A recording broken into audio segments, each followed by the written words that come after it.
Okay, I'm gonna say this for all those black men and black women who are out here dating, all you boys and girls. If you out here dating, I'm gonna give y'all some tips, especially black. This is for black men and black women because everything I do is to get black men and black women on the same accord. Even though I critique black women a lot, I critique brothers a lot. So if you really want to find somebody, a good black man, a good black woman, the best thing to do is look at what kind of family environment that individual come from.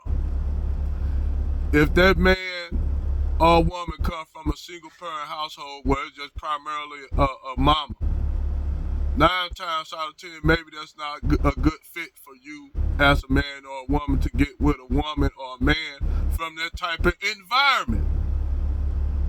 I'm just keeping it real. Actually, how that's supposed to work, if a guy comes from a single parent household, a single mom, and a woman comes from a single parent home, what they would do is get together. Both of them come from broken household structures. Because let me keep it real.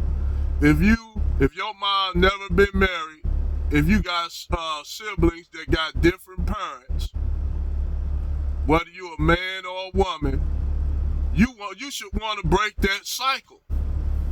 That's why it's good for a man that come from a single parent household, a broken family structure, and a woman that come from that structure to get together, and both of them can make a bond together where they can say, you know what, we want to break that family curse. Now, on the other end, if you have a woman that comes from a two-parent household where the father was a primary breadwinner, and he's still with your mom and your mom and dad are still married, or maybe your mom and dad passed away, but you come from that kind of structure. As an individual, as a man or a woman, you should want that kind of structure for yourself. Now, you'll have guys and women, ladies and gents, that will get with a guy that come from a broken household, and they'll keep making the same fucking mistake. Same thing with guys. They keep getting with the same type of women that come from fucked up households, and knowing it's gonna end badly because she's not thinking like you want her to think. She just thinks she's come from an environment where all the women around her used to having children out of wedlock. So therefore, you shouldn't mess with that type of woman.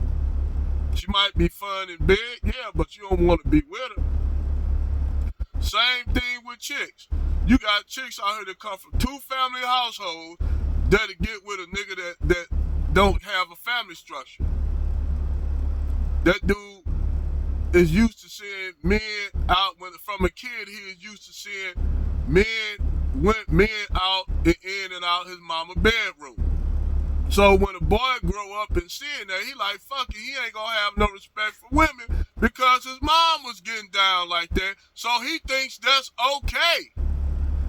He thinks he can go out here and just lay up with different women and create children because it's what they call that pattern recognition.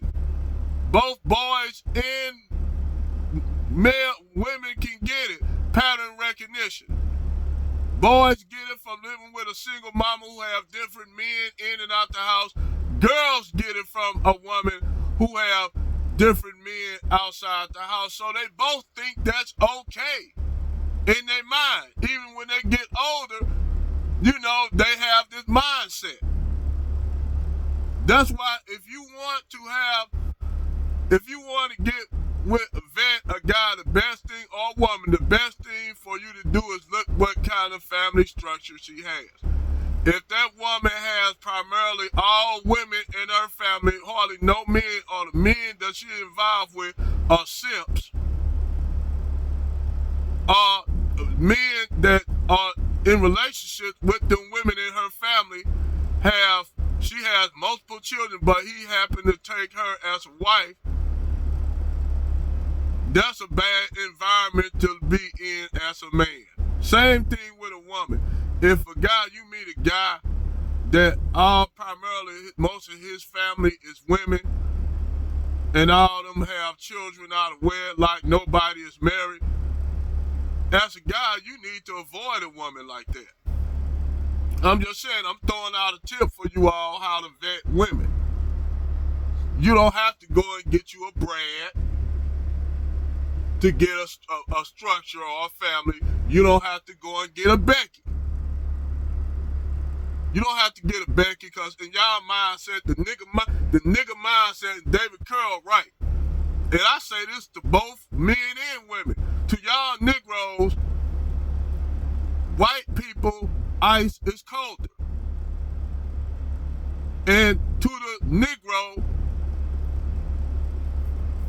his or her whiteness covers a multitude of sins and imperfections. Now, this is not nothing against white people. Not at all. But I'm just telling you, black people, if you want to have marriages and long relationships, the best thing to do is look at the environment